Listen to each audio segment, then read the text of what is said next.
آپ امام شافعی سے افضل ہیں جن کو پیروں میں زنجیریں ڈال کر، بیڑیاں ڈال کر، ہاتھوں میں ہتکڑیاں ڈال کر یمن سے بغداد لایا گیا تھا سزائے موت کے لیے۔ علماء نے کلمہ حق کہنا چھوڑ دیا۔ یہ بہت بڑی بدقسمتی ہے۔ پولیٹیکل پارٹیز کے لیڈروں سے مل کر زور دیجیے اور ضرورت پڑے تو ان سے کہیے کہ ہم ٹوٹل بائیکاٹ کریں گے، ہم عوام سے کہیں گے کہ نہ آپ کو ووٹ دو، نہ آپ کو ووٹ دو، نہ آپ کو ووٹ دو۔ جب سیدھے سیدھے فلاں پارٹی کو ہی آنا ہے تو ہم اپنے ووٹ کو ضائع نہیں کریں گے، آنے دیجیے اس کو، ہم آپ تینوں میں سے کسی کو ووٹ نہیں دیں گے۔ آپ اکٹھا کیوں نہیں ہوتے؟ آپ الائنس کیوں نہیں بناتے؟ یہ ذمہ داری ہے علماء کی، یہ ذمہ داری ہے باشعور لوگوں کی، بالکل فرض ہے آپ کا۔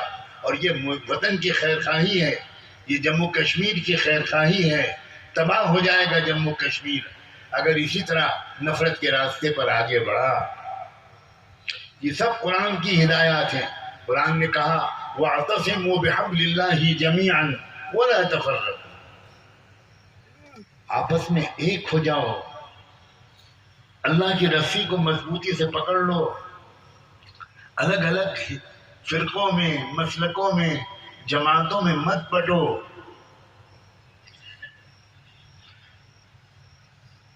نہ ہم تم کو دیوبندی بنانا چاہتے ہیں، نہ ہم تم کو بریلوی بنانا چاہتے ہیں، نہ ہم تم کو اہل حدیث بنانا چاہتے ہیں، نہ ہم تم کو جماعت اسلامی کا بنانا چاہتے ہیں، نہ ہم تم کو جمعیت علماء کا بنانا چاہتے ہیں۔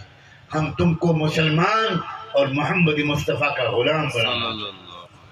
ہوا سماکم المسلمین، سب کا احترام کرو، اپنے اپنے مسلک پر چلے لو، اپنے جن علماء پر جس کو بھروسہ ہے ان علماء سے رہنمائی لیں اور مشورے لیں۔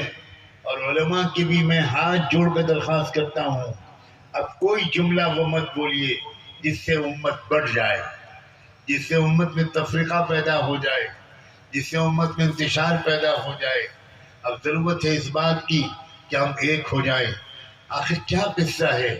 ہمارا رب بھی ایک ہے، ہمارے رسول بھی ایک ہے، ہماری کتاب بھی ایک ہے، ہمارا قبلہ بھی ایک ہے، ہمارا دین بھی ایک ہے، اور اس کے باوجود ہم ایک ہونے کو تیار نہیں۔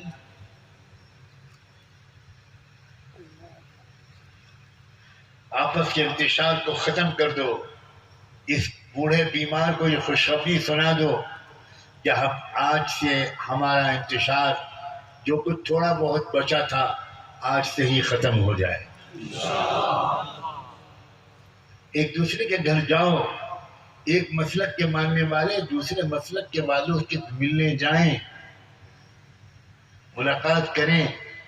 کلمے کی بنیاد پر ہم آپ کے پاس آئے ہیں، اگر وہ چائے پینا ہے تو شوق سے چائے پیو، اور آپ کے یہاں کی تو چائے نون بہت مشہور ہے، پتہ نہیں جموں میں بھی ہے یا خالی وادی میں، وہاں یہاں بھی، مجھے تو پلائے نہیں کسی نے،